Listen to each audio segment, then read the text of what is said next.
ikaze mu makuru yo kuri uno wa mbere igenekerezo rya 17 imyandagaro umwaka wa 2026 mushikirizwa na BMBC TV. Amakuru y'uno munsi agizwe n'incamake ikurikira. Mu makuru y'uno munsi turabashikiriza ivyashikirijwe n'umushikiranganje ajejwe imigenderanire y'u Burundi n'ayandi makungu kuvyerekeye abarundi baba mu mahanga. Mu ntara ya Butanyerera Buramatari General de Brigade Victor Segasago yafashe ingingo yihaniza abarimyi gusoroma no kujabukana amavoka yo mu bwoko bwa hasi fuereti hamwe na local imbibe z'intara gushika kwigenekerezo rya mbere Nyakanga kugira ngo ayo mavoka amanze yere neza. Amakuru yacu turayabandaniriza mu ntara ya Gitega aho tuza kubayagira ku rudandaza rw'imisigati imugera. Mu kigabane ca mutima wa Afrika turaza kuvuga ku kamaro ikiyaga Tanganyika gifitiye igihugu cy'u Burundi na cyane cyane dushimikiye ku burovyi. Nayo mu makuru avugwa mu makungu turavuga ku cuka kibandanya kwiyongera hagati ya Iran na Amerika inyuma yuko igihe cy'iminsi 60 cyari cyatanzwe mu masezerano yo guhagarika indwano kirangiye atamasezerano mashasha aboneka. Hagataho umuhora wa Hormuz urabandanya kugira ingorane ibintu bishobora kugira ingaruka ku isoko ya petroli ku isi. Ndabaye ikaze mu idonido ryano makuru.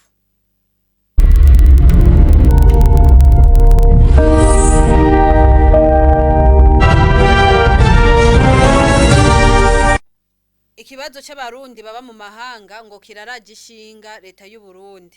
Umushikiranganje w'imigenderanire no gufashanya ku Burundi n'ayandi makungu hamwe n'imiryango mpuzaburere avuga ko ubushikiranganje arongoye bwitwararika inyungu z'abarundi aho bari hose mu kubatabara igihe cyose bikenewe.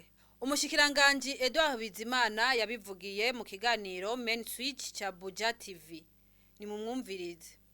Ingano z'ubushikiranganje kirimo yuko dutegereza guharanira inyungu z'abarundi iyo bari hose kubatabara iyo bagize ibibazo. Ico gikorwa rero turagikora gose kandi neza. Nuko ngira ngo bimwe abantu batabimenya nta munsi n'umwe tutumba abantu batabaza badusaba ko tubafasha kandi turabafasha. Hariho abo dukura za Dubai babuze ngene bavayo bagwaye canke bagize gute. Hari nabo muri Afrika y'Epfo nyene harabatabaje bavuga ko bashaka gutaha twaraborohereje barataha ibintu byabo bavuga bati mwodufasha bikarengana tutarisha amakori n'amatagisi. Ibyo twarabikoze twarabisavye nibaza ko ngira ngo bamaze gushika. Hanyuma ama ambassade yacu ubuserukizi bw'u Burundi iyo buri hose iyo hagize umurundi agize ikibazo arabwitura nabwo bukamufasha. Bubonye hari ikintu dushobora hageze bakabona aho nabo bakeneye ubufasha bw'ubushikiranganje baca batwitura tukabafasha. Ngira ngo hari abantu benshi tumaze gufasha gutahana bagize ibibazo. Giora kitugora rero nuko burya abarundi bagenda ni benshi bagenda kandi bagiye ntibaca mu bushikiranganje canke bace muri ajya agence abatwara ku barondera ubuzi. Harabagenda ukwabo ko nyene ku bushake bwabo n'ingene babishatse. Ico gihe bashitsi aho bashika ntibaheza ngo bimenyekanishe mu muserukizi bw'u Burundi. Iyo bagize ikibazo rero niho bitugora kuko tubanza turondeza iyo bari abaribo hanyuma ico gihe hari nabo tutamenya. Ariko tumenye turamufasha tukagerageza. Novuga rero yuko ico gikorwa turagikora gose kandi hari abarundi batari bake bashima. Muri ico kiganiro umushikiranganje Edouard Bizimana yasiguye kandi ko guhindura ibitabo vy'ingenzi kwa Serbia ku barundi ngo nta migenderanire vyahungabanije hagati y'ivyo bihugu bibiri. Avuga ko vyaturutse ku ngorane yibonekeje aho abarundi bamwe bamaze gushika muri ico gihugu baciye babaka ibitabo vyabo vy'inzira babandaniriza mu bihugu bibanye vya Serbia. Ivyashatse guhungabanya umubano hagati ya Serbia n'ivyo bihugu bibanye. Navyo nyene bivugwa na Edouard Bizimana. Imigenderanire yagumye imeze neza. Yagumye imeze neza nta ngorane mu migenderanire twagize. Ahubwo twarumvikanye gusa ingene tworaba abo bantu bagenda kuko urumva baragiye baruguruye abarundi bakagenda bari bazi ko bagiye babakeneye bashobora gukora hariya bagiye gukora hariya abiga bakiga ariko mu nyuma twasanze abo barundi baba bagiyeyo bace babona aho kuguma aho bagiye gukora gufasha ico gihugu mu buzi butandukanye, baciye ahubwo bavayo baja mu bindi bihugu vya Buraya. Hanyuma ivyo bihugu vy'ibibanye vya Serbia byaciwe n'umengo buguruye inzira y'abantu kuko bagiye passport zabo ntibazitwara, baca bazitanga aho. Mwarabonye ngira ngo gihe twari ikiganiro twabese ama passport atari make twatoye ariya muri Serbia kugira ngo abo bantu bace biyoberanya bashitse mu kindi gihugu nk'Ubudagi canke Pologne, Ububirigi, bace bavuga ko ata mpapuro bafise, nazo bazitaye hariya. Umva rero byace biteranya Serbia n'ibihugu bibanye bavuga bati mwabaye mwahaye inzira abantu baza kutugora, impunzi n'ibindi. Serbia rero biravuga iti kiratubwira iti murabona ingorane zitewe ibibazo tugize, ubu rero twifuza yuko igisata c'ama passport ibitabo by'ingenzi bijya bisanzwe passport ordinaire twosha duhagarika ayo masezerano muri ico gisata. Mugabo bajya bafise ibitabo by'inzira by'icubahiro passeport diplomatique, passeport de service, nukuri n'ubu muri Serbia baragenda bakagaruka atakibazo. Kandi bamenyesha yuko abo bantu barononye cyane, baragize nabi kuko nabari bafise ibakwe ryo kugenda gukorerayo byace bigorana, ariko nabamenyesha yuko abagumyeyo bagakora amakuru turonka bamerewe neza, bafashwe neza, baronka agashahara gakwiye kandi nta kibazo bafise. Murumva rero nako kantu gusa kagiyemwo kugira ngo twese twikingire ntiduteze ingorane umugenzi wacu nawe kugira ngo agire ingorane n'ababanye. Mugabo twacavuga tuti tuzobandanya tuganira turabe ko nako gace k'abantu bafise ama passport ordinaire bishobora gusubira bigakunda bakazogenda. Buramatari w'intara ya Butanyerera General de Brigade Victor Segasago yafashe ingingo yihaniza abarimye gusoroma no kujabukana imbibe z'intara amavoka yo mu bwoko bwa hasi fuereti hamwe na local gushika ku igenekerezo rya mbere Nyakanga kugira ngo ayo mavoka abanze yere neza. Itangazo yateye ku mukono kuri uyu wa 17 Myandagaro Victor Segasago rivuga ko iyo ngingo yafashwe mu ntumbero yo gukingira umwimbu w'abene gihugu ngo narijya hibonekeza akajagari mu imbura ry'ico gitegwa nko kwamura amavoka atarera, ivyo navyo bigatuma umwimbu ugabanuka. Buramatari agasaba ibisata vyose n'inzego zikorera mu ntara cyo kimwe n'abene gihugu bose gufasha no kubahiriza iyo ngendo. Amafaranga ari hagati y'ibihumbi 2 n'ibihumbi 3 niyo yagugwa imisigati imwe iboneka ko ari myiza imugera ahari hahuriye abakirisu benshi baje gusengera kuri uwo musozi. Bamwe mu bakora urwo rudandaza bakavuga ko iyo misigati igugwa imice yose, yaba bagenda n'amaguru canke abagendesha imiduga, bakishimira no mu misi bamara muri ico kibanza ko bahakura ayagasabuni. Ni inkuru twateguriwe na mugenzi wacu Alvin Amanda.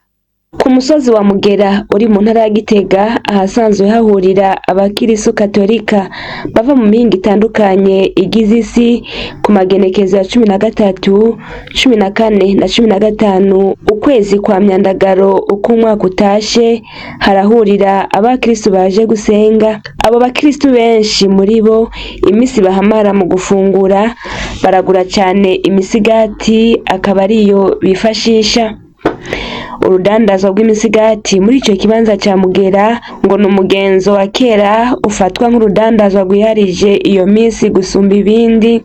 Muri iyo misi haza abakristo benshi mbere bategekanya kugura umusigati gusumba ibindi kandi byo kwivuna umusase biba bihari. Bamwe bakavuga ko bayigura kugira bayihereze, abandi bakayigura ngo bayitahane mu miryango bavamwo, abandi bakayigura nk'ikimenyetso cerekana ko bagiye imugera.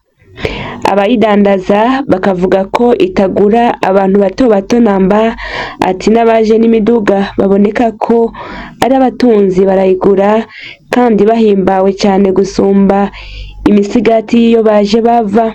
Abakora urwo rudandazwa abenshi nabegereye Mugera, ariko ngo hari n'abava mu yandi makomine bakaza kwidandaza kandi ngo iragurwa bihagije.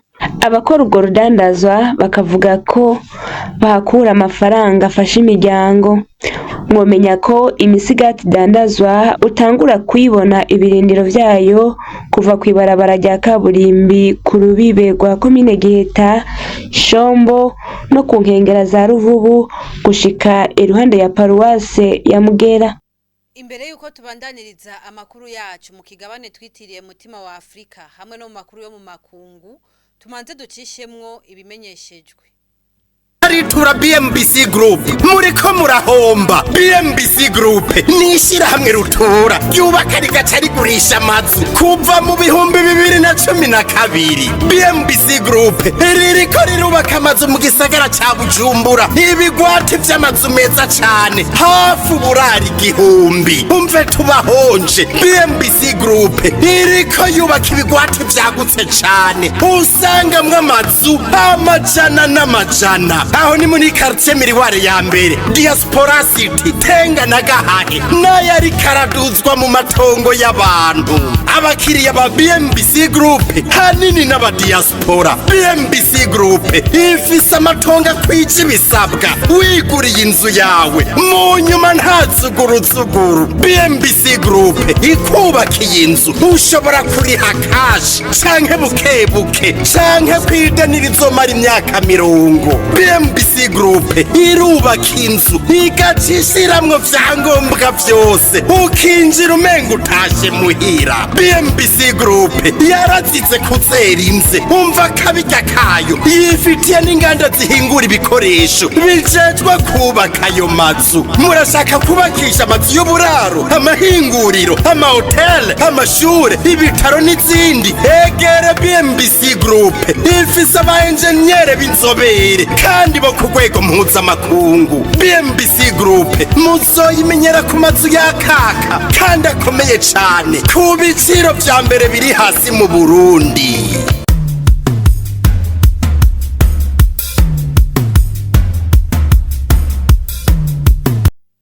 Mu kigabane ca mutima wa Afrika n'ubu turagaruka ku kiyaga Tanganyika, aho no munsi tuza gushimikira ku gikorwa c'uburovyi.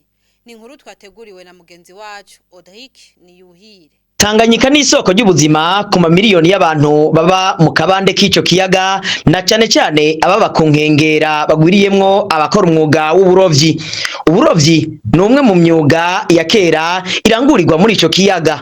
Mu bihugu vyose bisangiye ikiyaga ca Tanganyika turahasanga ibigwati vy'abarovyi. Ku ruhande rw'u Burundi uhereye mu buraruko mu Kajaga gushika ikabonga mu ntara ya Burunga, uciye mu Kabezi, Gitaza, Rumonge, mu Mvugo n'ahandi, aho hose hakaba hari mu ntara y'Imbo hari amajana y'abantu bakora uburovyi nk'umurimo nyamukuru ubatunze ku buringanire bw'ibirometero kwadarato 2280 b'ikiyaga bwegukira Burundi. Abahinga bagereranya ko igice kimwe kwijana c'abantu baba mu Burundi batunzwe n'uburovyi, baba abarovyi canke abatunzwe n'imyuga canke ibindi bikorwa bifatanye n'uburovyi, harimwo abadandaza ibivuye mu burovyi. Nka hose bakora uburovyi mu buryo bwa kavukire. Nkuko twabigarutse ko mu yandi makuru, ikiyaga ca Tanganyika gifise ubutunzi bw'ifi budasanzwe, gifise ubwoko burenga 200 bw'amafi. Muri ubwo bwoko izigwiriye kandi zihurumbirwa kurusha izindi ni ifi ntonto bita indagara hamwe n'ifi nyene yitwa umukeke. Abahinga bagereranya ko Uburundi bwimbura hagati y'itoni 16 na 20 z'ifi ku mwaka, ku itoni 80 kwijana vyimburwa mu bihugu vyose bisangiye ikiyaga Tanganyika. Yamara ngo ico kiyaga coshobora kuvamwo itoni zirenga 200 ku mwaka. Abahinga bagereranya ko ibice 75 vy'umwimbu w'amafi ava mu kiyaga ca Tanganyika ugizwe n'indagara n'umukeke, bigatanga hafi ibice 34 vy'ingaburo nsanganyangaburo vyo bita proteine zikenerwa n'ababa mu Burundi. Ifi n'imfungurwa ngenderwako ku miryango myinshi iba mu turere twegereye ikiyaga, haba mu bisagara canke mu birwati. Uburiro canke ubunywero bwisununuye mu gisagara ca Bujumbura kenshi umukeke ntuhara. Yamara kubera igabanuka ry'umwimbu ryaturutse cane cane ku burovyi budaciye mu mategeko arimwo ubwo gukoresha ibikoresho ibikoresho nk'isenga zihonya ifi hamwe n'imyanda ituruka mu mahinguriro igatuma ifi zitarondoka neza. Umwimbu w'ifi ntugishobora gukwira mu gihugu cose, imihinga imwe y'u Burundi iri kure y'ikiyaga Tanganyika ikaba itagishikirwa n'indagara canke umukeke. Kubera uwo mwimbu kandi udakwiye bivuye hanini kubera urugero rw'uburovyi bwa kijambere ruri hasi n'urugero rw'umwimbu w'ifi zishorwa hanze ntirukigaragara, mu gihe ibindi bihugu nka Tanzania bimaze gushika ku ntambwe yo gutekera indagara zigashorwa mu mihingo itandukanye y'isi. Turangiriza makuru yacu mu yavugwa mu makungu aho icuka kibi kibandanya kwiyongera hagati ya Iran na Amerika inyuma yuko igihe c'imisi 60 cari cyatanzwe mu masezerano yo guhagarika indwano kirangiye atamasezerano mashasha aboneka. Hagati aho umuhora wa Hormuz urabandanya kugira ingorane, ibintu bishobora kugira ingaruka ku isoko ya petroli ku isi. Ni inkuru twateguriwe na mugenzi wacu Homa Ndikuriyo. Kuri wa 17 Myandagaro 2026 amasezerano y'imisi 60 no kuvuga amezi abiri yari hagati ya Leta Zunze za Amerika na Iran yo guhagarika intambara yarangiye uyu munsi. Ibiganiro byo gushika ku masezerano arama ntivyashoboye gutanga umusaruro wari witezwe. Ayo masezerano y'amahoro yarayo guhagarika intambara, kugurura inzira ya Hormuz yugawe kuva mu ntango z'intambara zihuza Amerika ifatikanije na Israel kuri Iran ku kibazo c'umugambi wa Iran wo gukora ubushakashatsi bwa nucleaire. Gushika ubu Washington na Tehran ukumvikana ku bibazo nyamukuru biracagoranye cyane. Ikindi kibazo gikomeye kiri kuri uyu muhora wa Hormuz, inzira y'amazi hambaye cyane ku rudandazwa rwa peteroli n'ibindi bidandazwa bitembera ku isi bisanzwe bikoresha uwo muhora. Amakuru ya Reuters yerekana ko ubwato bwinshi bwahora bukoresha iyo nzira ubu bwagabanutse cyane. Kwa gatandatu uheze haciye ubwato butarenga 5 gusa, mu gihe kwa gatandatu no kwa Mungu windwi yahera hari haciye ubwato bushika 31. Kuwimana naho nta bwato bw'ibidandazwa bwigeze buca muri iyo nzira. Ibiriko bigira ingaruka mbi ku masoko mpuzamakungu. Kuri wa 17 Myandagaro igiciro ca Brent caragabanutse mu gihe abagwizatunga bariko barakurikirana cane ingorane zishobora kubaho mu gutwara peteroli biciye muri Hormuz. Ibiciro vya Brent no kuvuga ibi biciro bisanzwe biva ku bikomoka kuri peteroli, turavuga gaze, peteroli hamwe n'ibindi bidandazwa biba biciye muri ayo mazi ya Hormuz. Inzira idasanzwe ikomeye cane ku gutwara peteroli na cane gaze, ku buryo guhagarika canke kugabanya uruja n'uruza rw'amato bishobora kugira ingaruka mbi ku biciro by'ibidandazwa ku isi yose. Kugeza ubu nta masezerano mashasha arama hagati ya Iran na Amerika, mu gihe ibiganiro bikomeje kugorana. Ikibazo c'umuhora wa Hormuz kiriko kirushiriza kuba ikigoranye cane kandi gihambaye gose ku rwego mpuzamakungu, atari kuri Iran gusa canke na Amerika ariko no ku butunzi bw'isi. BMBC TV irabandanya ibatohoreza kuri aya makuru adasanzwe y'umuhora wa Hormuz hamwe n'intambara isinzikaje akarere ko mu burasirazuba bwo hagati. Amakuru twari twabateguriye yo kuri wa 17 agarukiye hano. Ndashimiye bagenzanje bamfashije kuyatororokanya. Ndashimiye namwe mwese mwayakurikiranye. Reka ndabahisango ryo mu makuru yaho butaha.